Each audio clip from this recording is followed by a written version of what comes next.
অবস্থা ভয়াবহ। চরের একদিকে বন্যার পানির পরিস্থিতি খারাপ, অন্যদিকে 157টা বাড়ি ছিল আমাদের, 3টে পাড়া, 100 সামনে ছিল আমাদের বাড়ি। এখানে 1 কিলো পর্যন্ত গ্রাম ছিল, এখন সব গ্রাম একবার নিয়ে গেছে। সব বড় বাড়ি চলে গেছে, 112 বাড়ি নদী নিয়ে গেছে বন্যা বানিয়ে। বন্যার পানি নদী। চরবাগুয়া ওয়ার্ড নং 7, কুড়িগ্রাম জেলা, চিলমারি থানা, অলিপুর থানা বলতে। হ্যাঁ, আসসালামু আলাইকুম রহমতুল্লাহ।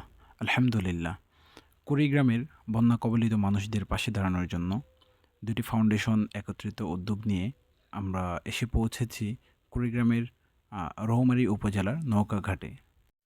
দুটি ফাউন্ডেশনের সংক্ষিপ্ত পরিচয় হচ্ছে, একটি হচ্ছে বারাকাহ ফাউন্ডেশন, আরেকটি হচ্ছে খায়রুল উম্মাহ ফাউন্ডেশন। খায়রুল উম্মাহ ফাউন্ডেশন পরিচালিত হচ্ছে মাওলানা আনিসুর রহমান তালুকদার সাহেব, ওনার তত্ত্বাবধানে। আরেকটি হচ্ছে বারাকা ফাউন্ডেশন। তো বারাকা ফাউন্ডেশন হচ্ছে আমাদের প্রবাসী ভাইদের তত্ত্বাবধানে পরিচালিত হচ্ছে। তো আমাদের বারাকা ফাউন্ডেশনটি আমাদের দাওয়াত তাবলীগের সাথে মেহনত করেন এমন কিছু ভাইরাই এটি পরিচালনা করতেছেন। অনেকে বলে থাকেন যে দাওয়াত তাবলীগের ভাইরা শুধু গাড়ি নিয়ে মসজিদে মসজিদে দৌড়ায়, তাদের খেয়ে দিয়ে আর কোনো কাজ নেই। না, আসলে বিষয়টি সম্পূর্ণ ভুল।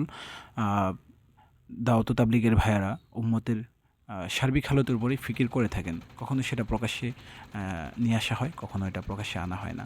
তো যাই হোক, এই যে প্যাকেটিংয়ের কাজগুলো করা হচ্ছে, এটি মূলত ইসলামী দাওয়া ইনস্টিটিউট মাওলানা জুবাইর সাহেবের তত্ত্বাবধানে পরিচালিত কুড়িগ্রামের একটি প্রতিষ্ঠানে আমরা আমাদের কিছু অর্থ পাঠিয়ে দিই। সেখানে ওনারা মালামালগুলো ক্রয় করে এবং সেখানেই মালামালগুলো প্যাকেটিং করে রাখেন। তো পরবর্তীতে আমরা সেখানে পৌঁছে সেই মালামালগুলো সংগ্রহ করি। যখন নদীপথে যাত্রা শুরু করি, তার কিছু দূর যাওয়ার পর থেকেই আমাদের নজরে আসা শুরু হয় এই বন্যা কবলিত মানুষগুলোর অবস্থা। এই যে দেখা যাচ্ছে যে গ্রামটা একটি চরের মধ্যে, এটা সম্পূর্ণই পানির নিচে চলে গিয়েছে, কারো কারো ঘরের চাল পর্যন্ত পৌঁছে গিয়েছে পানি। তো আসলে তাদের জন্যই আমাদের এই সফর। তো দীর্ঘ 1.5 ঘন্টা সফর করে, 1.5 ঘন্টা প্লাস আমরা সফর করি নদীপথে আমরা সফর করে রৌমারী উপজেলা থেকে আমরা অলিপুর উপজেলায় গিয়ে পৌঁছাই। তো সেখানে পৌঁছানোর পরপরই আমাদের মালামালগুলো পিক আপে করে চলে আসে। তো পিক আপ থেকে আমরা মালামালগুলো নামিয়ে নৌকাতে উঠাই। নৌকাতে উঠিয়ে দেখতে পাচ্ছেন যে আমাদের সাথী ভাইয়েরা, ওনারা এখানে প্রায় সকলেই হচ্ছেন আলেম। এখানে 7 জন আছেন আলেম, আর বাকি আমি হচ্ছে জেনারেল, আরেকজন আছেন মুসলিম ভাই, উনিও জেনারেল, আরেকজন ভাই আছেন আমাদের মিডিয়া বিভাগের দায়িত্বশীল, ওই ভাইও জেনারেল। তো আমরা 3 জন জেনারেল আর বাকি 7 জন এখানে আলেম। তো আমরা মালামালগুলো পিক আপ থেকে উঠিয়ে আমরা চরাঞ্চলের দিকে আমরা রওনা করি। তখন আমরা চরাঞ্চলগুলোতে গিয়ে আমরা পৌঁছে সেখানকার মানুষদের সাথে কথা বলি। এলাকার নামটা কি? এই এলাকাটার নাম হলো, আমাদের ইউনিয়নটার নাম হলো সাহেবের এলাকা। সাহেবের এলাকা। হ্যাঁ, চরের নাম হলো চরবাগুয়া ওয়ার্ড নং 7, কুড়িগ্রাম জেলা, চিলমারি থানা, অলিপুর থানা বলতে। হ্যাঁ, আচ্ছা। আপনাদের যে এখানে আমরা এই যে এখন যে পানি দেখা যাচ্ছে, এই যে পানিগুলো, মামা ওদিকে একটু দেখাও। এখন যে পানি দেখা যাচ্ছে, এই পানির এই এলাকাটা, এইটা কি এখানে বাড়িঘর ছিল সব?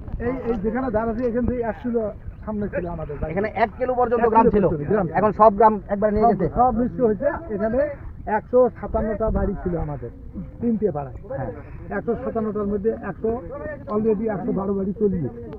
112 বাড়ি নদী নিয়ে গেছে বন্যার পানি, নদী ভাঙন নিয়ে যাওয়ার পরে এই লোকগুলি আমাদের ওই উত্তর একটা নিচের জায়গা আশেপাশে আর কি কোনো রকম করে আর 2টি গুপ্ত গ্রাম আছে, তার কিছু যা আশ্রয় নিচ্ছে।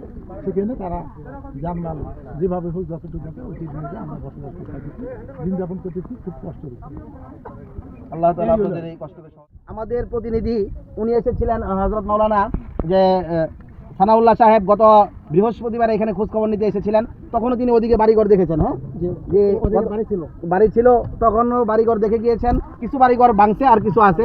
এখন আজকে এসে আমরা দেখতেছি ওইখান থেকে আরো ভেঙে ভেঙে উপর দিকে উঠতেছে। মানুষ খুব আতঙ্কের মাঝে আছে। এই জন্য আমরা চাই এই অসহায় ভাই বোনদের পাশে একটু সহযোগিতার হাত বাড়াতে।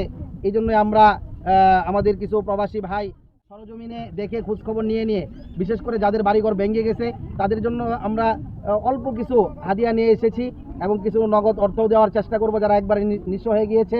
আর বাকি আমরা চাই আপনারা যারাই আমাদেরকে দেখছেন দেশে এবং বাহির থেকে, দেশের বিদেশ থেকে, আপনারা সকলেই আপনাদের সাধ্য অনুযায়ী কমপক্ষে একটি পরিবারের পাশে হলেও আমরা দাঁড়ানোর চেষ্টা করি। আল্লাহ তাআলা আমাদের সকলকে কবুল করুন। আসসালামু আলাইকুম। আমরা দেখতে পাচ্ছি ভাঙনগুলো, পরবর্তীতে আবারও দেখানো হবে।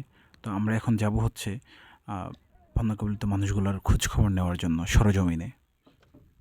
ছোট নৌকা দিয়ে আমরা এখন যাব যে যে সমস্ত ভাইদের বাড়িঘর এখানেও, যেখানে আমরা অবস্থান করতেছি এই পানিটা, এখানেও বাড়িঘর ছিল, এখানে অনেক পর্যন্ত বাড়িঘর ছিল।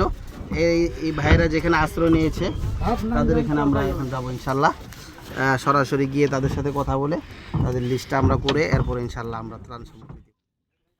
তো আপনারা দেখতে পাচ্ছেন যে ভাঙনগুলো, এই ভাঙনগুলো এভাবে এমনি এমনি ভেঙে যায়নি, পানিতে প্রচণ্ড স্রোত। এটা হচ্ছে ব্রহ্মপুত্র নদী। এখানে পানিগুলো শুধু স্রোত এমন নয়, পানিগুলো নিচ থেকে বারবার ভলকানি খাচ্ছে। একটি পাতিলের মধ্যে যেভাবে পানি যখন প্রচণ্ড উত্তপ্ত হয় তখন পানিগুলো যেভাবে বলকায়, এখানেও পানিগুলো ঠিক একইভাবে বলকাচ্ছে এবং পানিতে প্রচণ্ড স্রোত। তো যাই হোক, আমরা এখান থেকে আমরা চলে যাই।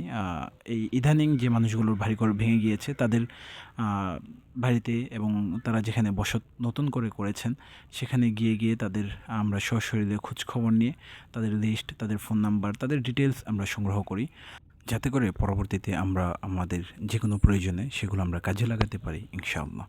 তো বিস্তারিত বিষয়গুলো আমরা আগামী ভিডিওতে আমরা তুলে ধরব। তো আমাদের বারাকা ফাউন্ডেশন এবং খায়রুল উম্মাহ ফাউন্ডেশনের জন্য খাস করে দোয়া করবেন, আল্লাহ তাআলা যেন আমাদেরকে কিয়ামত পর্যন্ত এই মেহনতগুলো করার তৌফিক দান করেন। আসসালামু আলাইকুম ওয়া রাহমাতুল্লাহি ওয়া বারাকাতুহু।